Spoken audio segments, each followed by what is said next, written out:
2 دن سے ہے کہ وہ ڈیواسٹیٹو ڈسٹرکشن کر چکا ہے. اس میں ہمارے پاس 1500 سے زائد شہید ہیں، ان میں سے 35% بچے ہیں، بیچارے معصوم بچے ہیں اور لڑکیاں بھی ہیں. ہمارے پاس 5700 سے زائد زخمی ہو گئے تھے. لیکن ساتھ ساتھ ہے کہ الٹیمیٹم دینا کا میجر مقصد ہے کہ ہمارا موریل کو توڑنا کا کوشش کر رہے تھے، جو اس مشن میں کامیاب نہیں ہوئے. ابھی بھی ہمارا فیلڈ میں ہے کہ کافی ویڈیوز آ چکا ہے کہ جس میں لوگ ریکارڈ کر کے بھیج دیں کہ بھائی ہمارا اتنا نقصان ہوا، اتنا قربانیاں دے دیا ہم نے، لیکن الاقصی کے فدا میں اور فلسطین کے آزاد کرنے کی فدا میں ہم بھی تیار ہیں. مدرز ہیں کہ جو انہوں نے اپنا بچوں کو شہید قربان دے دیا، باقی جو بچے رہ گئے ہیں ان کو اسی راستے میں لگا کے رکھا ہے. اور یہ دشمن کو ناکام ہونے کے بعد ٹھیک ہے، وہ آپ جا کہہ رہے کر ہیں جو پروپیگنڈا ہے وہ ناکام ہے، لیکن ایک اور چیز بھی بتائیے کہ آپ ادھر کے پاس کتنے پرزنرز ہیں؟ اب حماس کے کیا دعوے ہیں؟ ہمارے پاس 4000 پریزنرز کئی سالوں سے اسرائیل کے ہاتھ میں ہیں. نہیں، اور اب اسرائیلی بھی بہت سارے فوجیوں کے یرغمال ہونے کی خبریں تھیں، تو وہ نمبر بھی آپ ہمیں دے سکتے ہیں کہ کتنے لوگ ہیں؟ ہاں کیا ابھی کوئی ایکچول فگرز نہیں ہے، لیکن ابھی تھوڑی دیر پہلے اسرائیلی آرمی نے اناؤنس کر دیا کہ انہوں نے کوئی 120 فیملیز، اسرائیلی سولجرز کے فیملیز کو اطلاع دے دیا کہ ان کے فیملی سولجر جو ہے نا وہ تحریک مزاحمت کے ہاتھ میں. لیکن ان کے جو سیولینز نہیں سیٹلر ہیں، ہے بچے نہیں ہیں، عورتیں نہیں ہیں. وہ تو سولجرز ہیں، باقی جو نن ملٹری والے سیٹلرز بھی ہے ہوگا، چونکہ یہ سیٹلمنٹس میں تھے اور سیٹلمنٹ ایک اوکیوپیشن کا ایک حصہ ہے. جنگ میں تھے، جنگ میں لڑ رہے تھے، اور وہ بھی ابھی تک ہمیں تو کچھ بتایا یا نہیں کیا، لیکن ظاہر بات ہے کہ جنگ میں ہوں گے. جاتے جاتے مجھے مسلم امہ کے رسپانس پہ اگر ایک بریف سا کامنٹ کرتے جائیں آپ. دیکھیں، مسلم امہ ہے، بہت عظیم امت ہے. عوام کے ان کے دلوں میں فلسطین کے لیے اور مسجد اقصی کے لیے اور انسانیت کے لیے بہت جذبہ ہے، اور جذبہ کے علاوہ بھی انہوں نے آج تک بہت کام کیا ہے مسجد اقصی کے دفاع میں، اور ہم ان کے شکر گزار. ہم چاہتے ہیں کہ اور مزید جس طرح ہمارا لیڈرشپ نے کال کیا ہے بورڈرز کی طرف نکلنا ہے، اور اسی طریقے سے ہمارا گورنمنٹ سے یہی مطالبہ ہے. ہم آپ سے یہ نہیں کہیں گے کہ جا کر جنگ لڑیں، مگر کم از کم کہ جتنا بھی ہمارے ممالک فلسطین کی بورڈرز میں، وہ بورڈرز تو کھول دے، ہمارے عوام کے خود بخود آنا کو تیار ہے. اس کے علاوہ یہ آج پتہ چلا ہے کہ امریکن نے جیٹ فائٹرز کو بھیجا ہے A-10، اور انفارچونیٹلی وہ ایمریٹس، یونائٹڈ عرب ایمریٹس میں لینڈ ہوا.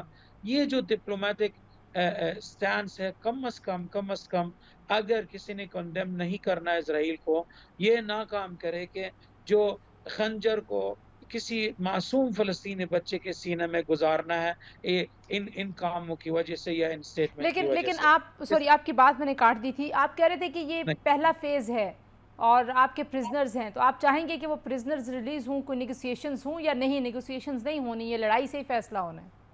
ابھی تو کوئی گنجائش نہیں ہے بات چیت کرنے کے لیے، لیکن ایک ریشنل بات ہے. میں آپ کو یہ بتا رہا ہوں کہ ظاہری بات ہے کہ ہمارا آپ کو ڈیٹیل میں نہیں جانا چاہیے، آپ کے ٹائم بھی کم ہے.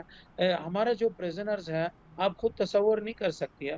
ان میں سے کچھ ایسے پریزنرز ہیں جس کے اوپر کے 360 ایئرز کا سزا ہے. یعنی آپ امیجن کر سکتی ہے کہ ان کا کوئی امید ہے رہا ہونا کے سوائے مبادلہ؟ کیا کوئی اور راستہ نہیں ہے. لذا کہ ہم نے پہلے بھی کہا تھا، ہمارے اسماعیل ہنیہ صاحب نے بھی اعلان کر دیا، پہلے ہمارے پاس 4 سولجر تھے اور نتنیاہو نے نہیں سنی، اسی لیے کہ ابھی ہم نے ڈیسائیڈ کیا اس ہاتھ کو اور مزید کو مضبوط کر کے اور مزید سولجرز کو لے کے اور مزید اسرائیلی پریزنرز کو ہاتھ میں رکھیں تاکہ ہمارے پریزنرز آزادی کا خوشبو بھی سونگ سکتے. Thank you very much doctor Khalid Qadoumi, ہمیں وقت دینے کے لیے. جی یہاں پر ایک بریک شامل کرتے ہیں، بریک کے بعد واپس آئیں گے. شیخ محی العسکر ہمارے ساتھ موجود ہوں گے. Stay tuned.